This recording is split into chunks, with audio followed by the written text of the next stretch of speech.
siang dan selamat datang di acara Beli yang Baik Sustainable Consumption and Production Expo 2021. Senang sekali saya Hana Astaranti kembali menyapa teman-teman di siang hari ini.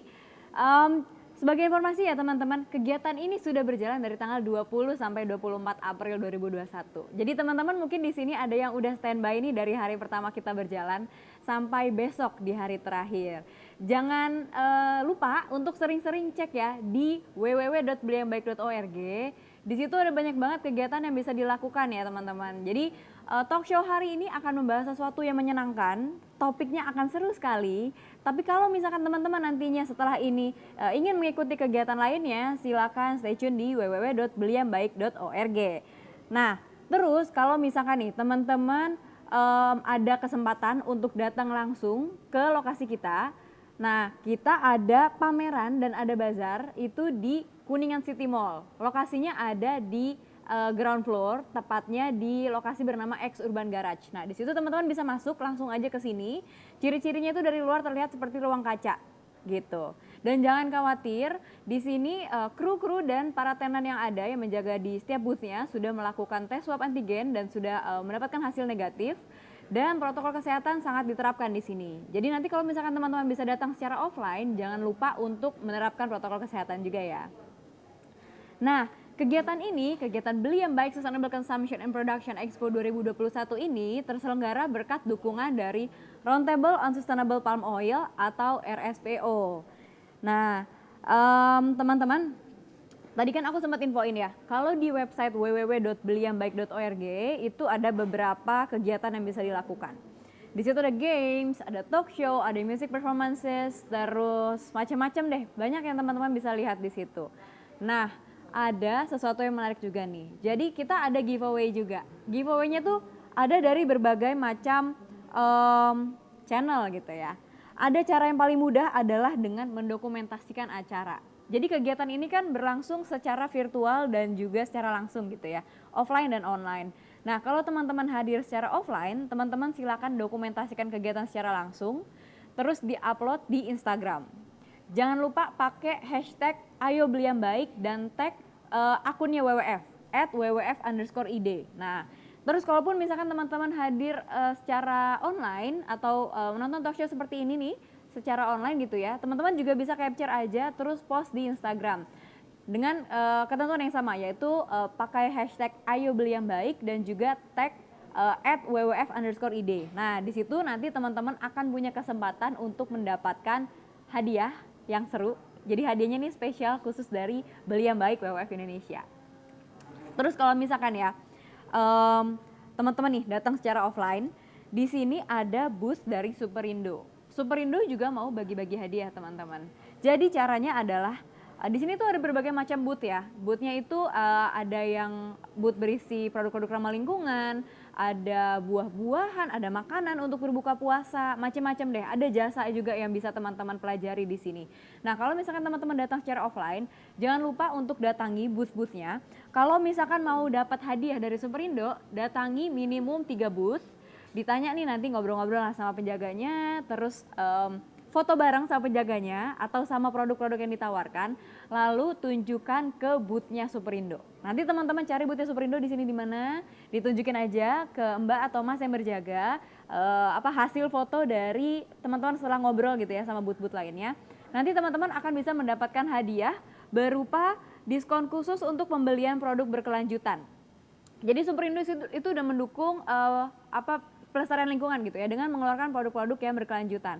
Nah, nanti teman-teman bisa mendapatkan diskon khusus untuk pembelian produk-produk tersebut. Gitu. Seru ya, banyak banget ya caranya untuk bisa mendapatkan hadiah di kegiatan ini. Oke, tanpa berlama-lama, saya akan membacakan tata tertib acara sebelum kita memulai acara di siang hari ini. Jadi, ada beberapa tata tertib yang perlu disepakati bersama.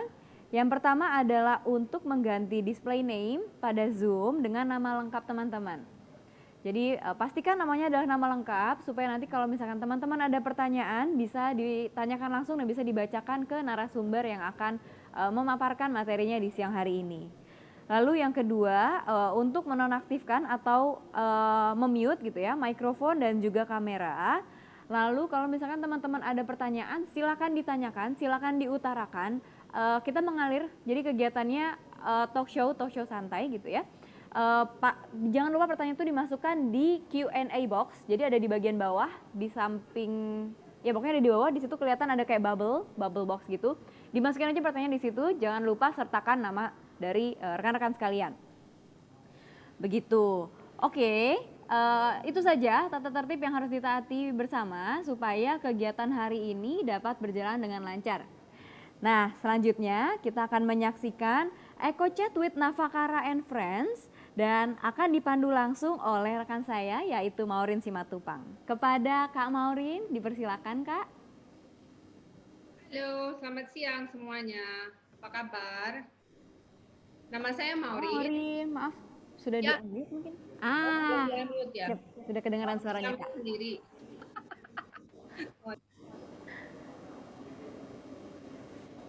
Oke, silakan Kak Maureen. Halo, bisa dengar nggak sekarang? Atau masih belum dengar? Oke ya, oke. Selamat siang semuanya, nama saya Maureen Simatupang. Untuk teman-teman saya yang udah pernah tahu saya, selamat ketemu lagi walaupun secara virtual. Untuk yang belum tahu saya adalah salah satu co-founder dari Navakara Waste to Zero Waste. Navakara itu mulai sekitar 5 tahun lalu, hampir 6 tahun sih, tahun ini kita mau ulang tahun yang ke-6. Dan waktu kita mulai itu kita saat itu niatnya benar-benar ingin mengurangi plastik yang ada beredar di sekitar kita, di lingkungan kita ya. Jadi waktu kita mulai 6 tahun lalu itu rada sepi ya, kayak orang gila sendirian gitu karena ngoceh harus ngurangin ini masih terlalu banyak orang yang pada saat itu belum mengerti. Tapi untungnya, syukurnya 6 tahun kemudian banyak sekali teman-teman yang seperjuangan dengan kita. Oke, gini nih, ini ada masalah nih ya. Sebenarnya walaupun kita udah beredar cukup lama dalam hal pengurangan sampah plastik ini atau pengurangan output sampah, tapi bukan berarti kita itu tahu semuanya, udah pinter banget, terus selalu jitu, nggak juga sih.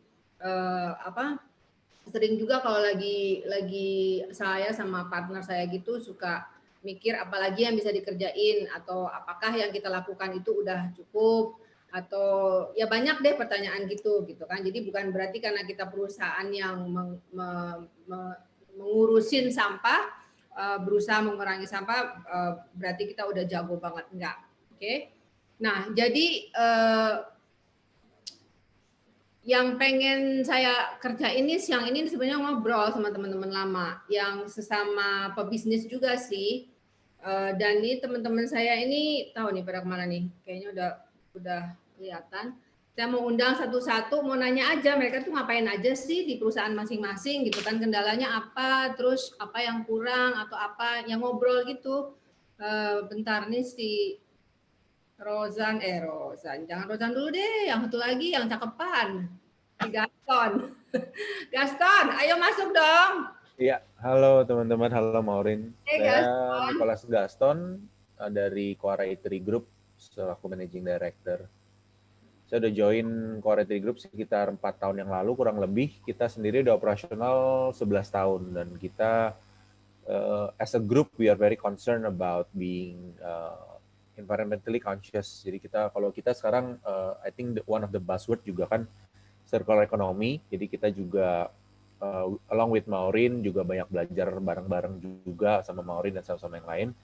Kita trying to implement whatever measure that we can to help not just ourselves tapi our earth juga dengan cara reduce, reuse, and try to eliminate any single use anything deh di our place, di restoran-restoran kita. Ini ya di grup ya. Bentar. Ini ada satu lagi. Dia cakep juga sih sebenarnya. Pak Rozan, Cila, Bapak deh. Padahal teman deket nih. Pak, masuk Pak, nok. Silakan. Kita ngobrol dong, bareng dong, bertiga dong, jangan sendirian. Oke. Apa nih pertanyaannya? Nggak nanya. Ini belum pernah ketemu ini kan si Gaston, coba dong jelasin sama Gaston, kamu tuh ngapain aja sih? Biar kenalan. Jadi Ya, circle-nya besar terus nih, tambah lama tambah banyak yang mau melakukan hal yang sama. oke. Oke, sorry, suaranya agak delay soalnya, Li. Jadi bisa ini pertanyaannya. Jadi apa nih yang mesti gue komen? Of course is interesting apa yang Gaston lakukan. Kalau aku kan dari sudut Ya, pandang organisasi saya itu bekerja sebagai leadership development gitu ya konteksnya. Nah, kalau kita berbicara leadership itu kan kita bicara influencer ya, influencer gitu. Jadi bagaimana sebenarnya kita selalu berusaha mengajak lebih banyak orang untuk melakukan decision dan secara conscious bahwa hal-hal yang berkaitan dengan sustainability itu harusnya jadi bagian dari consideration selalu gitu. Jadi kita nggak mungkin jadi leader tanpa berusaha men-touch hal-hal seperti ini di dalam organisasi. Nah, offering kita itu tentunya untuk bisa melakukan itu, kita sendiri juga harus melakukan itu, gitu ya. oke. Nah, ada konsep yang kompas konsep kita tuh news namanya.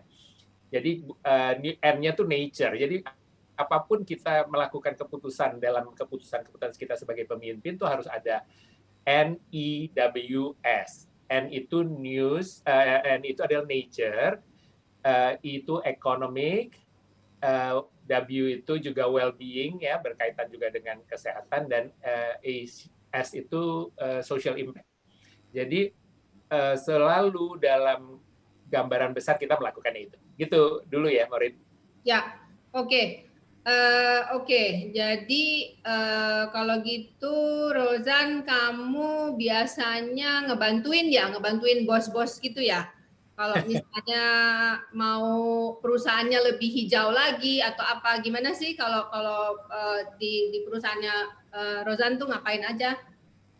Sebenarnya ini kan maksudnya kayak misalnya kayak Navakara gitu kan, memang kita waktu mulai dibuat memang adalah perusahaan yang bergerak dalam hal lingkungan. Kalau Cake kan adalah sebuah F&B yang lebih eling ya pada saat bisnis prosesnya tuh harus gimana supaya mengurangi impact terhadap lingkungan. Nah, kalau Rozan kan ngurusin human resource ya. Benar. In a way, kalau dalam bahasa simpelnya seperti itu, kita selalu percaya hal-hal yang berkaitan dengan sustainability ini kan adalah terjadi karena adanya decision yang diambil oleh seseorang gitu ya. Nah, kita percaya bahwa kita harus secara sadar mengencourage pemimpin seperti Nicholas tadi ya, bahwa dia melakukan itu untuk F&B, itu kan adalah satu proses yang terjadi di mana dia akhirnya mengambil keputusan untuk mempromot itu di dalam organisasinya. Jadi saya sendiri sih bicaranya tentang apa sih yang kita lakukan sebagai leadership development organisasi, yaitu kita bicara tentang mempersiapkan leader-leader in the future untuk selalu mempertimbangkan ini. Kalau mungkin kan zaman kita ya, gue manggil Maureen selalu Lia nih. Tapi jadi Maureen, kita bicaranya bahwa kalau kita zaman dulu kan mungkin ini nggak otomatis ya. Dan tapi kan misalnya berteman sama Lia gitu, bayangin aja kalau udah lagi mau ngadain makan-makan gitu di acara, gue udah ketakutan aja kalau ada sekitar ada plastik kan sama Lia gitu. Jadi somehow itu kan menginspirasi kan. Nah, itu yang sebenarnya tanpa disadar adalah proses bagaimana penularan itu datang dari kesadaran. Jadi mudah-mudahan gue nggak terlalu bingung nih, tapi maksudnya conscious leadership lah. Jadi bahwa apa yang kita promote itu conscious leadership. Jadi pada waktu kita mengeducate leader, mereka harus consider juga tuh news itu dalam keputusan yang diambil. Sehingga sebagai company ini bukan cuma himbauan, tapi sebagai sesuatu yang menjadi perilaku, jadi being karena adanya keputusan-keputusan dalam diri pemimpinnya untuk tidak melakukan itu. Nah, Dan kadang-kadang ya misalnya di rumah aja gitu ya, jadi pemimpin di rumah kan kita harus nontonin ke anak-anak supaya anak-anak merasa bahwa bagian dari ini nih sebagai sesuatu yang tumbuh di dalam dirinya dia, bahwa tidak boleh menjadi bagian dari problem tapi bagian dari solusi gitu. Oke, itu kan ini level pemimpin ya. Misalnya gini, si Gaston nih dia bos-bosnya udah pada eling nih. Berarti kan mau nggak mau pegawainya harus nurut kan? Ya dong. Kalau mau kerja di sini harus ikutan gitu. Nah, sekarang Navakara sebagai orang yang none of the above, bukan ngurusin human resource, bukan ngurusin perusahaan yang memang harusnya melakukan hal itu sehari-hari, tapi kita tuh kalau lagi ngobrol ya sama corporate atau calon klien gitu, ini apa nih sebaiknya kalau di rumah kita tahu dari atas ibu dulu yang benar, bapak pasti nurut, anak-anak mau nggak mau ikutan. Kalau di perusahaan, apa nih yang mesti kita, mana yang lebih jitu? Apakah kita ngomongin ke pegawai bawahannya dulu, middle management, terus biar mereka naik ke atas, ngasih tahu bos-bosnya, atau kita tembak si bos langsung? Bagusnya gimana nih kalau mau bikin perubahan di dalam perusahaan supaya perusahaannya itu lebih eling dalam hal bisnis prosesnya? Mana yang ditembak duluan? Itu pertanyaannya.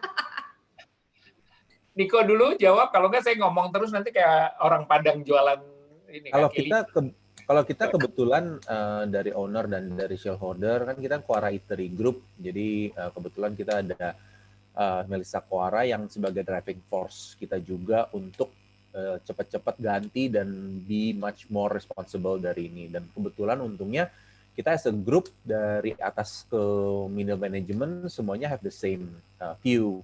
Jadinya kalau dari ngomongin operationally dari kita, yang kita challenge-nya awal-awal itu bukannya convince bos-bos atau atasan, tapi stakeholder lain yang dari levelnya store manager, restaurant manager ke bawah untuk bantuin mereka realize apa yang sebenarnya harus dilakukan.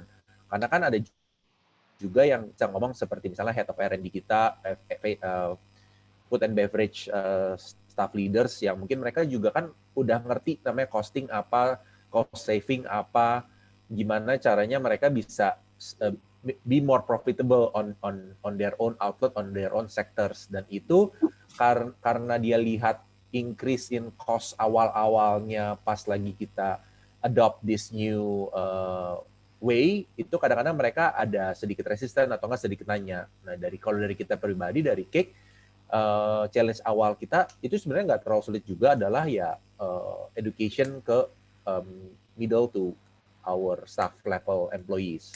Setelah itu sih, to be honest, it's just a matter of kita pilih step-stepsnya mana yang impact-nya besar, yang bisa jalan lebih banyak juga, lebih bagus juga buat seluruhnya lah, buat the earth and buat kita juga. Karena obviously sebagai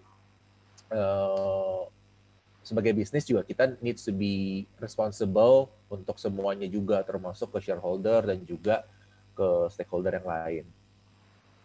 Oke, itu berarti beruntung dong kalau misalnya bos-bosnya udah ngerti, terus tinggal ngajarin bawahnya. Nah, kalau bawahnya udah ngerti tapi bos atasnya nggak ngerti, coba ini Rozan yang ini nih, kasih contekan dong gimana caranya bikin bos-bos biar pada eling.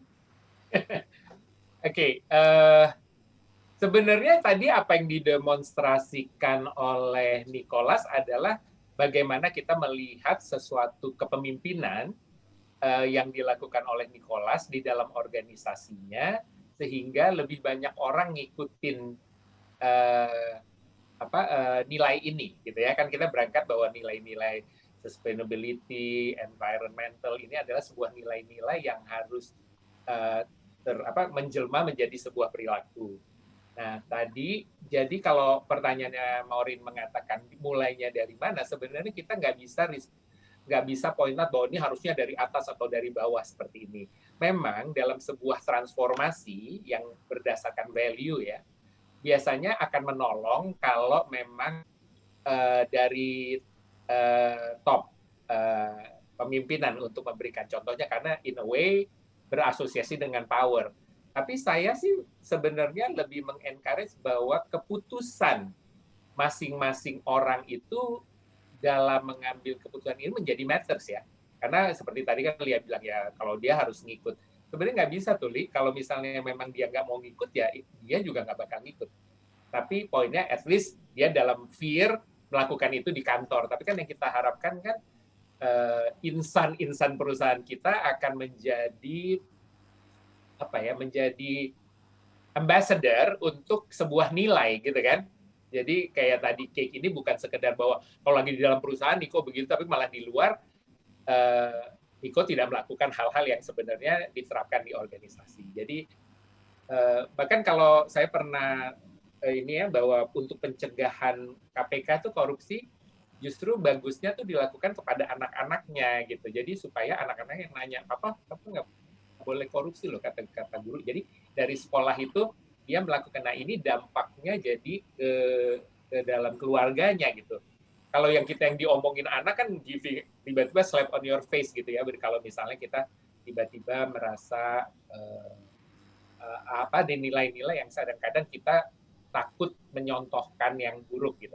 Jadi dalam proses transformasi kalau bagian saya melakukannya, jadi kita merasa beban tugas kita tuh adalah penting sebagai konsultan mempersiapkan leader, karena leadernya itulah, dan kalau kita bicara leader tuh bukan berarti harus di atas ya, Ri. Karena leader itu in every single person tuh ada leadership, pastinya mereka punya follower. Jadi bagaimana kita meng-create situasi conscious leadership.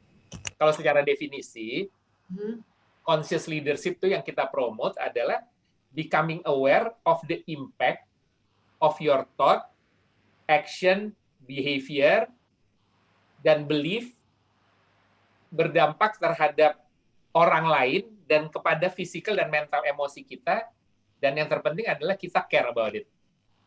Jadi apa yang kita lakukan tuh misalnya kayak kita jadi orang yang sebenarnya buang sampah, yang kita tanamkan adalah sadar nggak bahwa itu impact-nya ke orang lain, dan care nggak kita terhadap apa yang punya dampak terhadap orang lain itu, dan juga impact kepada kita.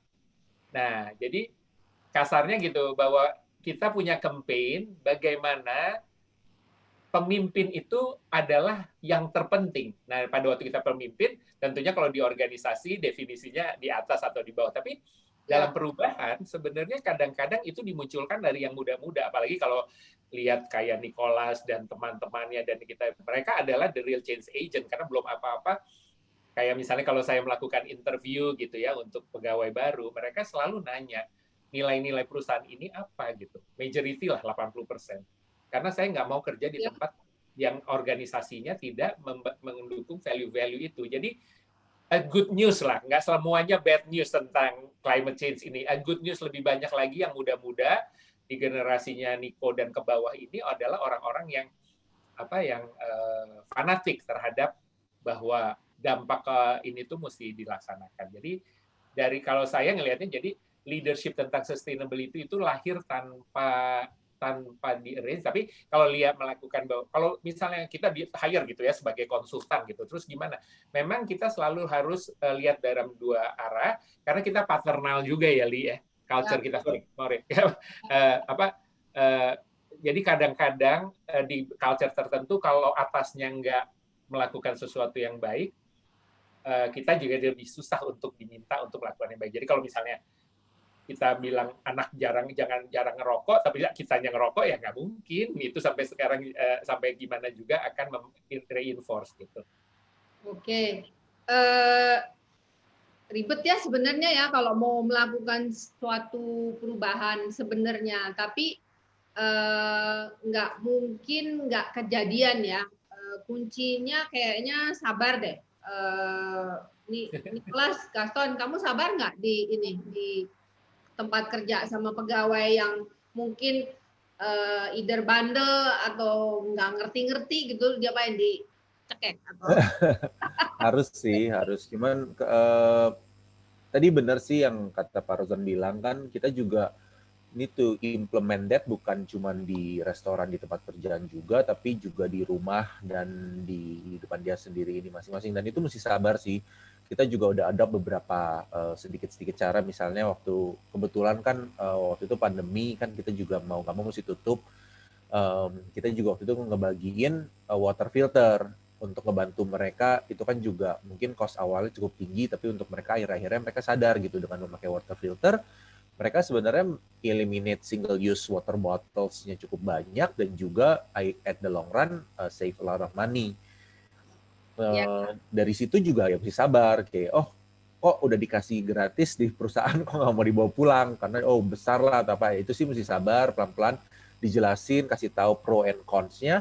Setelah mereka tahu dan setelah mereka sadar juga, kebetulan mungkin karena dia sehari-hari terus-terusan dikasih tahu dan juga hadapin sama banyak changes di perusahaan, jadi mereka mungkin mulai kebuka ya matanya ya, jadi kayak iya, walaupun mungkin mereka tadinya nggak realize, yes, environment matters, climate change is real and everything kayak gitu. I think sekali itu, walaupun mungkin kita nggak maksa terus-terusan with fear atau gimana, tapi dengan kita consistently as a business owner atau business practitioner ngelakuin itu di perusahaan kita masing-masing, orang-orang yang kerja sama kita dan yang ke-expose sama kita pun lama-lama bakal ada change in perspective. Tapi bener sih, mesti sabar. Tapi kebetulan untungnya belum ada kasus yang sampai rasanya pengen cekek orang gitu untuk dalam cake sih belum untungnya. Belum pernah ada kejadian pegawai dipecat karena nggak ngikutin peraturan, belum ada kan? Belum. Kalau kita prokes mungkin pernah ada beberapa yang kena fine, denda. Cuman kalau sustainable belum. Tapi belum pernah ada yang sampai dikeluarin karena tidak mau. Soalnya gini ya, kadang-kadang juga kan kita nih Navakara dibilang aktivis juga bukan aktivis, tapi kadang-kadang orang yang nggak ngerti Navakara atau baru tahu gitu, mereka pikir kita NGO, kita LSM yang pokoknya aktivis lah gitu. Padahal kan sebenarnya kita bukan aktivis, kita benar-benar for profit company gitu. Nah, tapi ya gitu, kendalanya adalah emang kenapa kalau kita for profit company? Terus kalau kita for profit company nggak boleh sadar, nggak boleh eling. Jadi itu juga kayak apa ya? Jadi kayak ada batasan gitu. Kalau for profit company itu masih ada nih sampai sekarang bahwa ya mesti yang dipikirin adalah uang, profit, duit gitu kan. Nah, jadi padahal mereka nggak ngeh bahwa kalau seandainya kita pelan-pelan berubah, pelan-pelan ngeliatin semua cost-nya itu di mana dan apa yang bisa dikurangin, ya, karena untuk membuat perusahaan menjadi lebih eling terhadap lingkungan kan sebenarnya bukan hanya ngomongin sampah aja, nggak hanya ngomongin plastik aja. Sebenarnya semuanya kan bisa diomongin kan, ngelihat penggunaan listrik nih yang nggak perlu ya dimatiin dong. Kalau keluar dari kamar mandi jangan lupa matiin lampu lagi kayak gitu-gitu. Itu sebenarnya tuh adalah termasuk kegiatan waste to zero waste. Maksudnya tidak membuang-buang resources ya sebenarnya. Oke, ini ngomong gini kemana sih larinya? Oh ya, duit. Nah, apakah ya Gaston dari segi practitioner-nya, apakah selalu benar duit itu nomor satu penting dianggap? Nah, terus kalau untuk Rozan, untuk Idan, panggilannya Idan, apakah benar pada saat mencoba kasih training atau kasih apa, mereka tuh concern-nya benar nggak sih selalu tentang uang, tentang cost gitu? Saya pengen tahu, coba tolong jawab. Niko dulu apa Idan dulu, Nik? Pak Rozan dulu aja kali ya, nanti saya bantu ini. Soalnya pertanyaan tambah susah, jadi saya mau nyontek aja tadi sama Niko. Tapi poinnya gini, Lia, saya cuma tadi mau komentarin, nothing wrong of being activist. You are an activist. Tapi aktivis itu kan selalu dikonotasikan orang jerit-jerit, and you are also jerit-jerit gitu ya. Tapi poinnya adalah kalau kita sudah militan sama apa yang kita believe, kita tuh terus-terusan akan jadi duta untuk sesuatu nilai tersebut gitu kan. Nah, jadi I can see that how you are in the group kan, begitu semua juga orang bisa dicekek kalau memangnya basically men-encourage hal-hal yang tidak ini. Tapi menurut saya sebenarnya itu adalah dasarnya dari sebuah pergerakan ini. Let's be militant gitu sebenarnya terhadap hal-hal yang memang berdampak terhadap menjaga orang lain juga gitu. Nah, memang perjalanan setiap orang untuk nyampe ke situ itu akan berbeda-beda, nggak bisa dipaksain gitu ya. Jadi kayak kadang-kadang kan kalau misalnya teman saya gitu yang berhenti merokok, itu ada sahabat saya perempuan saya nggak sebut di sini, ya benar-benar sampai nunggu ternyata paru-parunya udah bolong. Jadi sekarang dia campaign termasuk ke yang muda-muda, kenapa dia nggak ngerokok. Tapi kan kita nggak harus ke dalam proses seperti itu.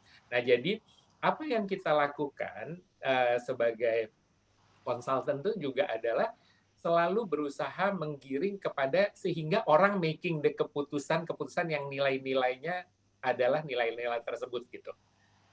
Jadi gimana prosesnya itu yang selalu kita desain dari kebiasaan-kebiasaan setiap organisasi gitu. Gitu sih Li. Jadi kalau saya rasa kalau pertanyaannya apakah semuanya tentang uang, justru saya mau nge-encourage-nya jadi socialpreneur itu adalah apa mau kita ngerjain untuk uang nggak apa-apa, tapi uang yang juga memberikan dampak terhadap kesejahteraan semua gitu kan. Jadi nggak ada nothing wrong for you to earn profit, tapi juga berpikir karena itu dampaknya nanti baliknya ke kita juga kan.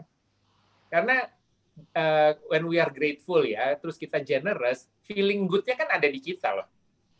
Kalau kita generous terhadap melakukan pemberian kepada apa, terus baliknya tuh ke kita juga gitu. Aduh nyaman ya when we give gitu kan. Dan jadi itu juga berdampak terhadap well-being kita. Jadi kalau supaya nggak terlalu philosophical tuh menurut saya programnya tuh harus selalu penuh dengan kesadaran. Jadi memang tadi lihat selalu bilang apakah udah dicek ya. Kadang-kadang yang positive reinforcement itu juga bagus loh. Jadi misalnya Gaston bilang, aduh saya tadi ada di pantry, benar-benar tulis-tulis gitu di email, benar-benar terinspirasi loh sama Mbak Lia, ternyata dia benar-benar concern banget terhadap makanan yang dia makan, yang berkaitan dan packaging yang di sini. Gitu.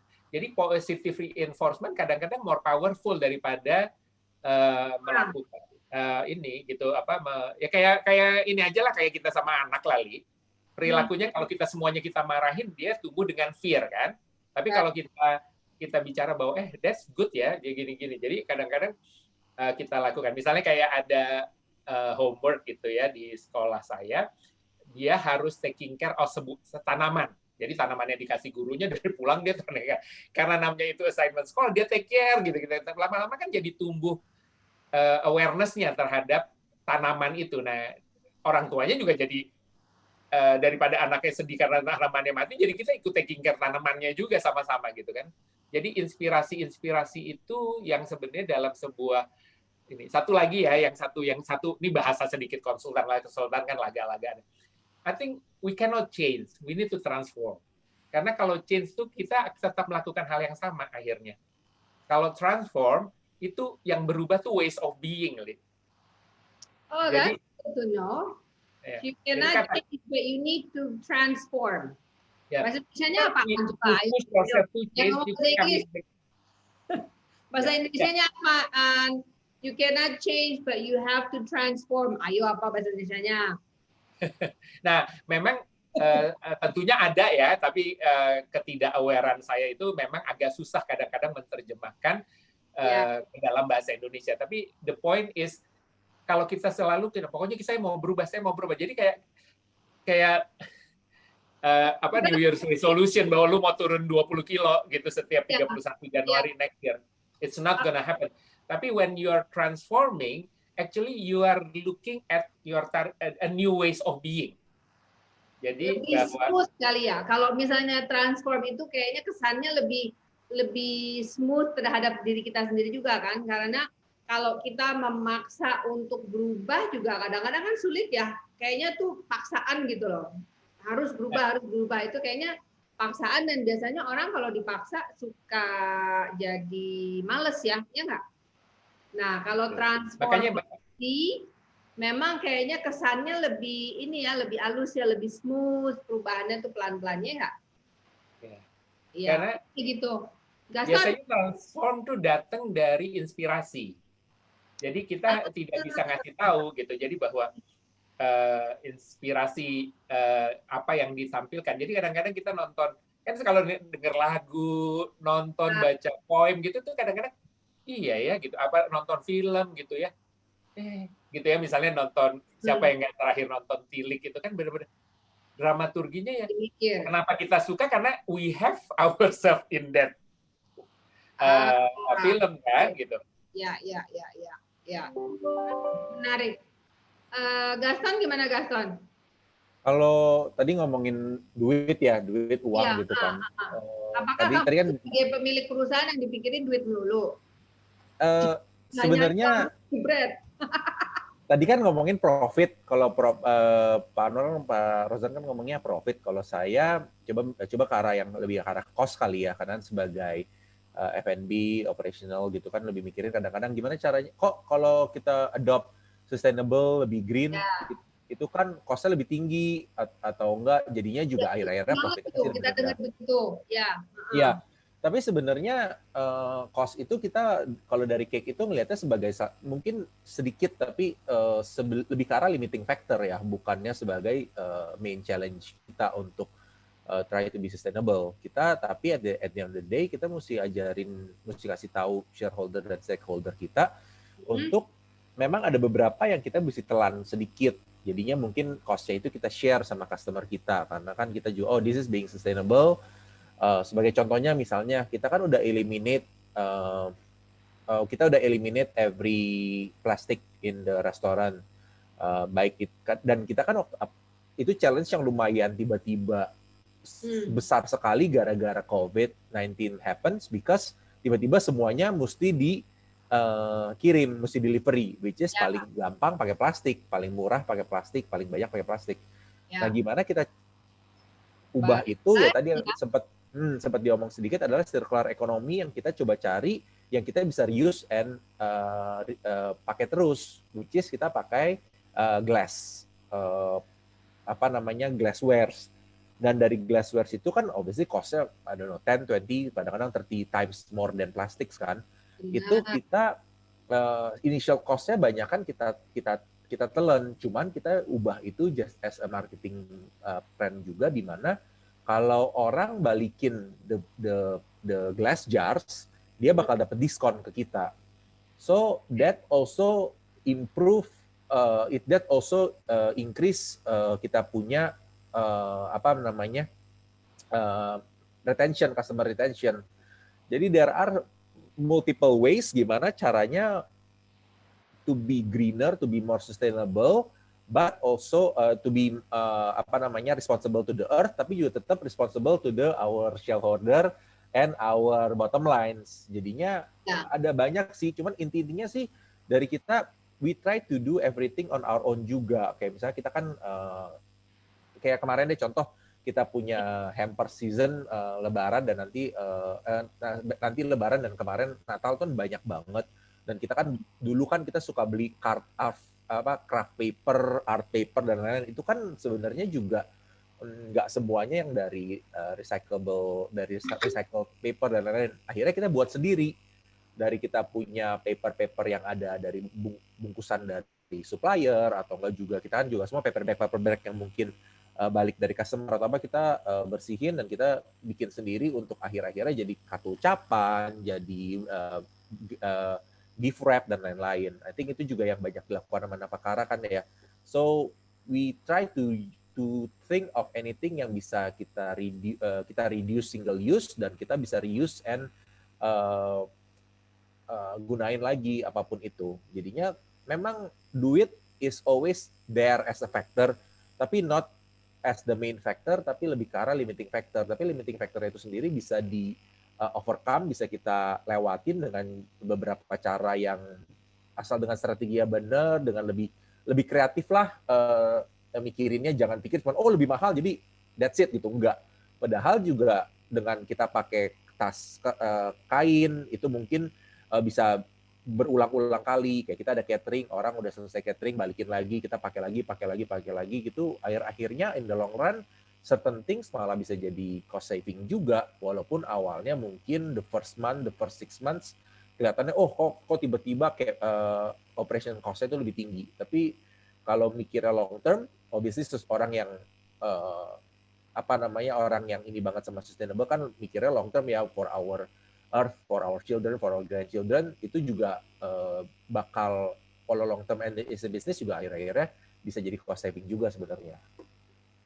Berarti kuncinya, Cila, gue nyari kata kunci terus nih. Kuncinya adalah sabar.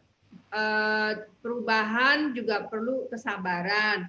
Berarti kan suatu proses transformasi ya namanya ya. Terus nanti merubah perusahaan dari dalam untuk menjadi lebih hijau itu ada prosesnya, berarti proses butuh kesabaran. Jadi mungkin kalau dengar ceritanya Gaston itu berarti kayaknya di bulan-bulan pertama pada saat kita bikin investasi untuk menjadi lebih sadar tentang lingkungan itu sebenarnya kita harus nyebutnya investasi ya, jangan bilang cost ya. Karena kalau kita bilang cost langsung pikirannya negatif, waduh gua berarti berkurang dong profit gua gitu kan. Sementara kalau kita bilang oke, gua mau invest sekian banyak uang untuk membeli barang-barang yang bisa membantu proses operasional perusahaan gue supaya lebih ramah lingkungan. Ya kan, kalau kita bilang itu investasi kita untuk berjalan seperti itu, mungkin nggak terlalu sakit hati ya, nggak Gaston? Iya, cuman kalau being real ya, ini kan ngomongin ngobrol antara teman ya, being real, being ini ya pasti ada yang benar-benar cost juga. Cuman it's the cost that we are willing as a group, a co-writer group, dan I think semua banyak yang bahkan yang nonton di sini, yang semua di sini yang sebagai narasumber ataupun yang nonton yang ya, ikut event ini ya cost yang emang kita willing to pay, yang kita mau bisa bayar. Cuman ya tadi itu kalau misalnya semuanya cost kan untuk shareholder, untuk ini juga it's still a business, we need to stay afloat juga, bisa support kita punya karyawan dan stakeholder semuanya kan. Jadi ya memang tetap ada sebenarnya yang benar-benar pure cost. Tapi yes, you're right gitu. Some of it bisa dibilang most, bisa dibilang sedikit, tergantung dari aplikasi dan ini jenisnya yang kemana. Itu memang bisa dibilang investment untuk bahkan nggak usah nunggu sampai bertahun-tahun, berapa bulan ke depan aja bisa dilihat. Nantinya ke depannya kita punya packaging cost itu lama-lama makin sedikit, dalam beberapa persen jadi turun ya, dan hal-hal lain, water bill mungkin bisa turun, electricity bill dengan kita install auto lights di office yang bukan di restorannya langsung tapi yang di office di dalam, itu kan juga membantu gitu, walaupun awalnya mungkin berapa puluh ribu lebih mahal, tapi kan itu juga at the long run bakal helps. That's what I think sih. Ya, itu yang suka sulit sih ya sebenarnya untuk convince gitu, untuk meyakinkan orang bahwa ya mungkin di awalnya itu biayanya lebih banyak ya, tapi in the long run harusnya oke. Terus satu lagi yang biasanya suka kalau lagi ngasih kelas atau workshop itu yang suka kita bilang adalah environmental cost. Environmental cost itu adalah yang ini kadang-kadang orang juga suka rada sulit nangkepnya. Environmental cost adalah what if we don't change? That's environmental cost. Tapi kayaknya masih tetap di awang-awang gitu, environmental cost. Yeah, what the cost to environment if we don't change? That is environmental cost. Nah, apa tuh bahasa Betawinya? Coba diterjemahin.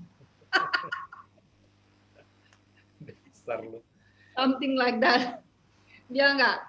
Tapi sebenarnya kuncinya tuh kan di setiap individu tuh kalau nggak ada dampaknya ke mereka langsung itu susah gitu ya. Jadi kayak I would like to save the world gitu tuh kan kadang-kadang soalnya dunia gue aman-aman aja gitu ya. Tapi kalau udah masuk ke dalam ini jadi kayak nggak cool loh kalau nggak bawa tumbler gitu. Apalagi kalau tumblernya tumbler WWF.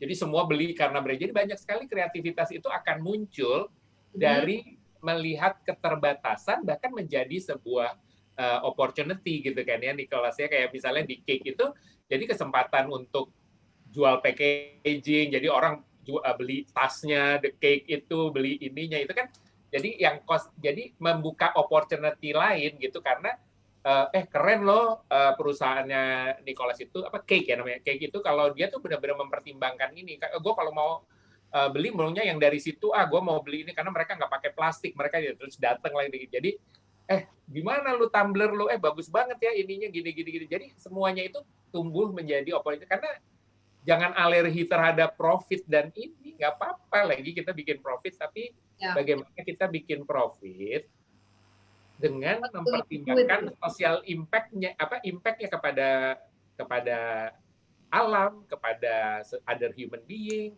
kepada apapun gitu. Nah, tapi bagaimana itu diterjemahkan jadi kalau untuk anak teenagers apa itu dampaknya kerusakan alam itu, kalau buat ibu-ibu apa itu dampaknya.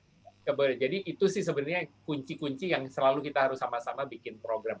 Jadi lebih ke ini ya, lebih kita juga berusaha empati ke mereka ya. Jadi misalnya gini, ini soalnya ada yang ngirim pertanyaan nih.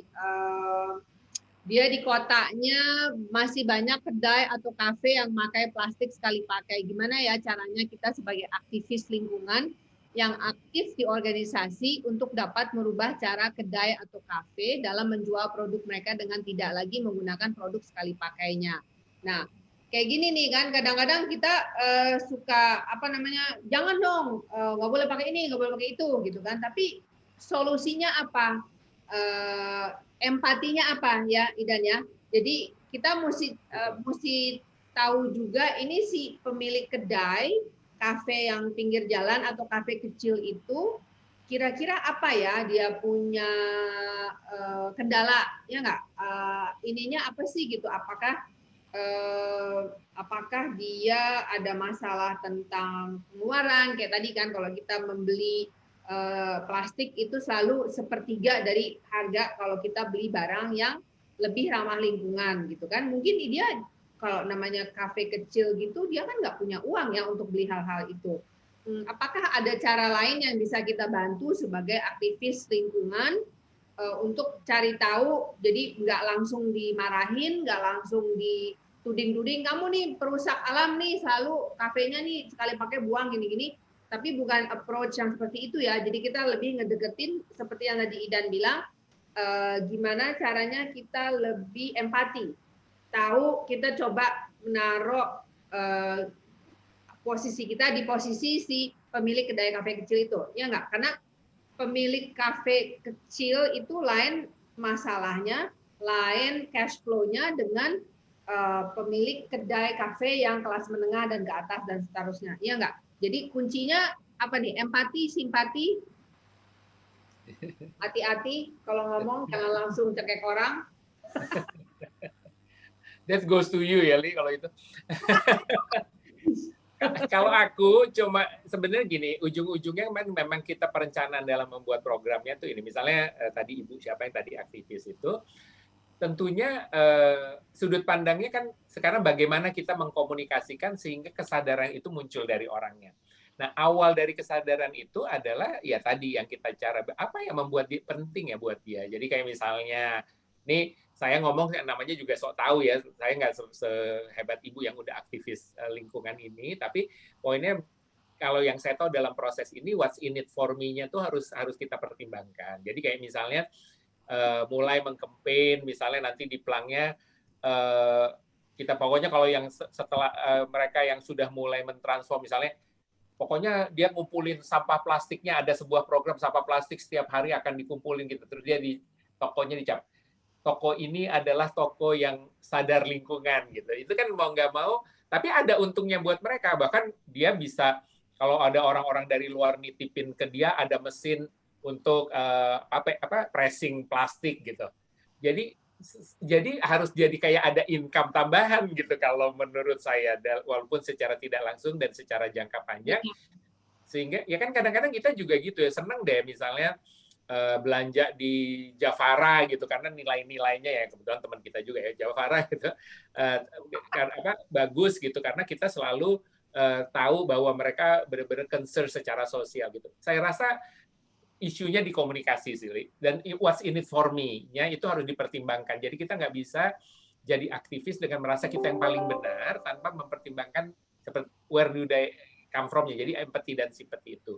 Tapi saya rasa itu saya juga bukan sok tahu bahwa di dalam pelaksanaannya juga pasti nggak semudah itu. Tapi ya kan tadi Gaston udah bilang suruh sabar katanya.